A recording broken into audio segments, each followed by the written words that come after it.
maintain constant contact with those who receive services. Would you say that it's true that the majority of people that you go to talk with who have a mental illness or a drug addiction or some other coexisting disorder, and you're helping them put their lives back on track by giving them advice, do you get the feeling that they really want their life to work? For the majority, yes. People strive for better.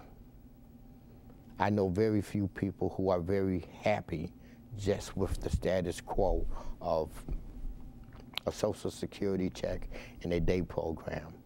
Some people, unfortunately, need to have a lot of other support that I currently don't use any longer, but they do yearn to find their niche in life. Part of our responsibility at Mental Health Peer Connection is to help them find that niche. Sometimes when you talk to somebody, they're still a drug addict? Yes. How do they treat you? The same way we're treating each other right now, with respect. I've been where they're at. They are at our office because they're aspiring for something beside what they have. There's no power struggle, and that makes the difference. I'm going to give you a tough question. There is a perception among some Americans that drug addiction problems are part of a lower economic strata, and sometimes they'll be racial in their demographics. What do you have to say to that? To a degree, it's true. Economics, the economic is a big factor. Drugs, any illegal activity is a way to increase spending power. Who doesn't want spending power? Even Donald Trump. Okay, and he has lots of money. Education is somewhat a indicator of an ability to have more spending power. So when you're not educated, you lessen your chances of having good spending power. And I, unfortunately, was part of a school system where I was told I asked too many questions. I don't know if it was the beginning of my symptoms, but I was kind of not given certain opportunities that may have existed in other school districts.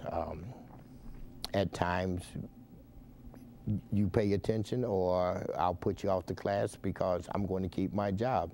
That type of mentality did not encourage me. Today, some of those things are changing. Just like our mental health system is changing. People are encouraged to strive for better.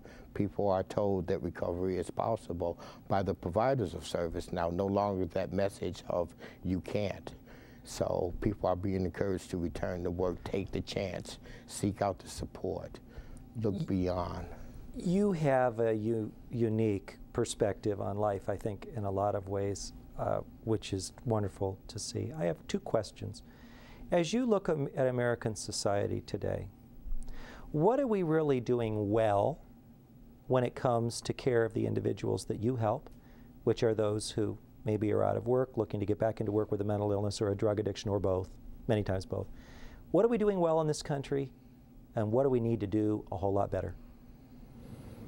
One of the things I believe we're doing well, those who receive services, we are asking them, how do you see it working? What is it that you want? Where do you see me fitting in to your recovery? No longer is the counselor or the doctor the architect of my life. I am, and they're the subcontractors helping me out.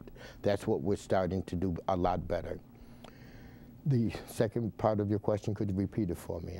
Sure. It was, what are we as a society in America doing pretty well? And you're saying, well, we're listening. We're listening to the patient, and we're involving them in figuring out how to help them. Where do we need to improve as a nation with the work to help those that you're involved with helping? Where are we weak?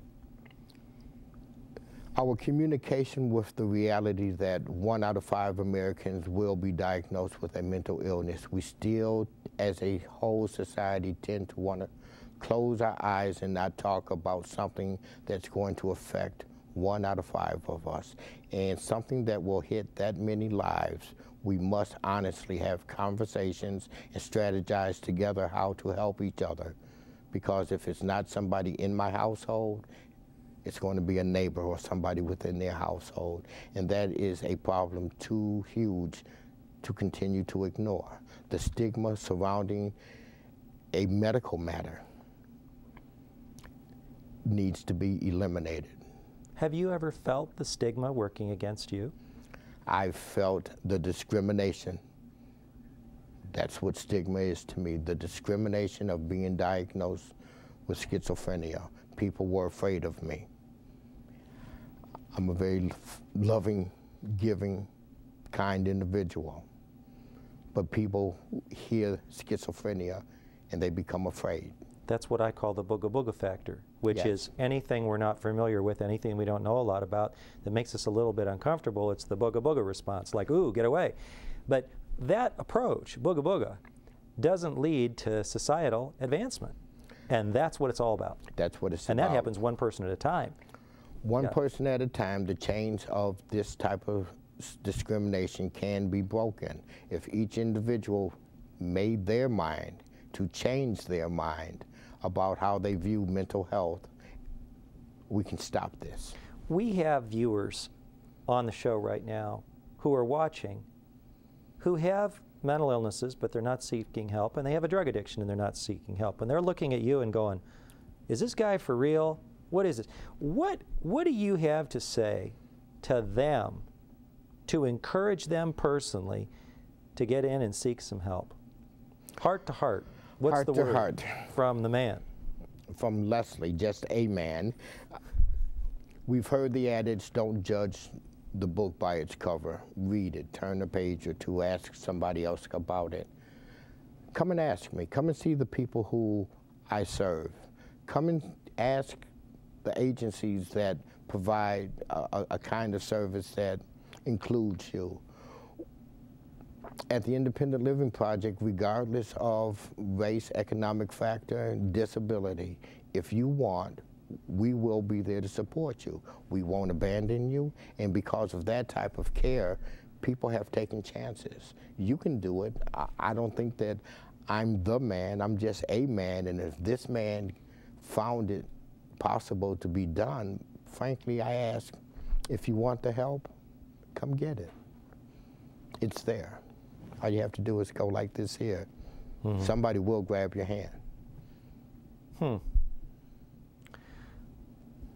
When was the moment that you realized you could overcome your challenges and have a better life? That exact moment, I don't know. A series of events started to occur in the late 80s.